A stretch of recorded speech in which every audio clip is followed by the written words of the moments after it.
Okay, here was the challenge. To try to build a teardrop style camper, investing as little money as possible. I started with a used trailer that I bought on Craigslist. It was $300. I had to take the sides of it off.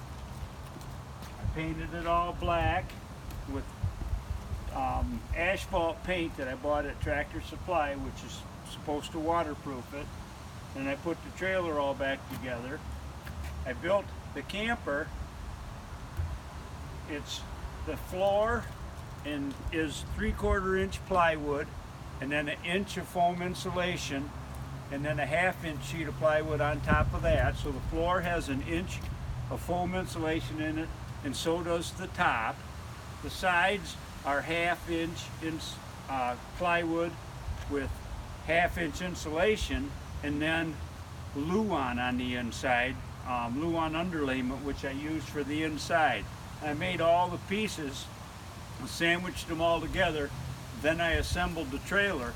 I actually assembled the trailer in my garage on casters, and then when I was done, I had some people come and help me pick it up and put it on the trailer. I used turnbuckles to clamp it down to the trailer to hold it in place. That way, if I ever need to take it off of the trailer to do any repair work on the trailer or anything like that, I can get some people to help me. What we used a ramp, and then I used 2-inch PVC pipe, and I cut sections and made rollers, and we just picked the end of the front end of the camper up and set it on the first roller, and we went around the back and picked up and just rolled it right on. It was really quite easy. You see I have a toolbox on the front for my jacks and my different things, jumper cables, whatever I might need to take with me when I go camping. I use 2-inch PVC pipe to build a kayak carrier up on top. I just have one kayak up here now, but it's actually wide enough to hold 2 kayaks. I just used D-rings, and I'm just going to use cinch straps to hold the kayaks down, and then I'll run a rope down and tie it to here to keep them from moving this way, and then tighten it down with the straps, and that way the kayaks won't go anywhere. Any more time I want to throw a kayak up there and go fishing, I'm all set. Most teardrop style campers are the rounded egg shape. I decided to go with the flat roof shape, basically because it makes it that much easier to put the racks up top and to haul the kayaks. The windows are just shed windows, but they're safety glass. They have screens. They open from the inside. They open up. I used PVC pipe, and 3/4 inch PVC pipe, which I cut in half on the table saw to make my rain gutters over top of my windows and doors, so if any rain, it'll just run down these and run down, and instead of trying to work its way through the doors. Traditional teardrop camper, they build a kitchen galley in the back. I decided to forego the galley because I was more interested in the room, so I just made a hatch, and that way I can throw all my gear and everything in there when I get ready to go camping. I can just toss everything inside. You can see the Luan, I stained it. Some of the trim work isn't quite done yet. I need to stain the door. I need to stain the inside of the hatch and paint some of this trim and stuff. I just haven't quite got that far yet. I installed a new set of lights on the trailer, so it's all wired and ready to go. I looked at buying a door, a ready-made RV door. They're about $350 on eBay. I decided I didn't want to spend that much. I made my own door. What I did is I used 1/4 inch oak. I had a 1 inch by 6 inch oak plank, and I cut oak and put this inside here so that when the door closes, it closes up tight against that. And then eventually what I'll do is put some weather stripping on this, and then when I close the door, it'll mash up against that, and it'll keep it nice and watertight, so I shouldn't have any issue there, especially with the rain gutter.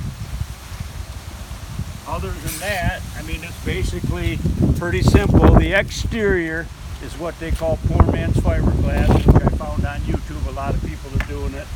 I used waterproof tight bond 2 waterproof wood glue. I painted it on with a paintbrush, pretty thick coat of it. Then I took my canvas and I stretched it on there and I smoothed it out with a paddle. And then I mixed 50-50 with water and the tight bond 2, and I painted that over the outside.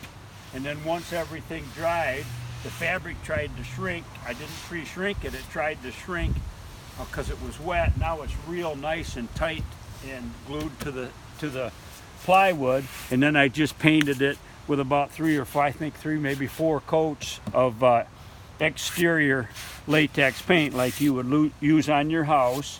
All the seams, everything is all put together with wood glue and screws, or not wood glue, but construction adhesive. I used construction adhesive, liquid nails, and everywhere I have a seam, I put construction adhesive, and then I put in screws, and then all the trim has been glued down with construction adhesive. So it should be 100% waterproof. Not that I plan on camping in the rain a lot, but I really, just in case you do get caught in the rain, I'm pretty confident that no water's going to get inside. I didn't bother to wire it. All I did for electricity is I made a hole with the hole saw here. I cut a piece of PVC pipe and I glued it inside, so I got a nice smooth, and then I just can run the plug end of a power strip. I got a power strip on the inside, and I can just run that out and then run the extension cord and plug it to a power source. And I just made this disc to close it when I'm not using it. Nice thing I like about the used trailer, it had 13-inch tires, and it's a pretty heavy-duty trailer. It is homemade. The guys I bought it from built it, but they did a pretty good job. It's a pretty nice, solid little trailer. Other than that, I think that's pretty much, it is what you see. I put a shelf in the front, and I, got a clip-on light there, and I also have a little clip-on fan. If I decide to go camping and it's really, really hot, in the front nose piece there where it's flat, I've left myself enough room that I can cut a hole and put a little window air conditioning unit in there if I decide I want to do that. As far as lighting, I just put battery operated lights. I've got 3 of them, so I got plenty of light if I don't have power. And if I am in a campground where they haven't power, I can just run that light off my extension cord, so I got plenty of light on the inside. And total cost, trailer and all, I used a lot of coal lumber from Home Depot. That's 2x4s and 2x6s and stuff that they sell for 70% off because it gets cracked or damaged or whatever. I bought mostly coal lumber. The trailer cost me $300. The camper completely done, I'm about $750 total. I don't have it, I don't know what the rules are in Michigan yet. I got to check and see. I do have a plate for the trailer, so I think as long as the trailer has a license plate, which is a permanent plate, and as long as the camper shell is removable, I think I'm probably okay there as far as being street legal. Other than that, there it is, Michigan State green and white. We're from Michigan, and we're Michigan State fans. And eventually I'm going to put a big Sparty S on the door, on the back door, but I haven't. I have to find a stencil. I was hoping I could go online or something and find a stencil to use, and then I can paint that on the back door, and then I'm pretty much done. Thanks for watching. I hope you enjoy it, and maybe it'll motivate you to build one of your own. Not all that hard, and didn't cost me that much.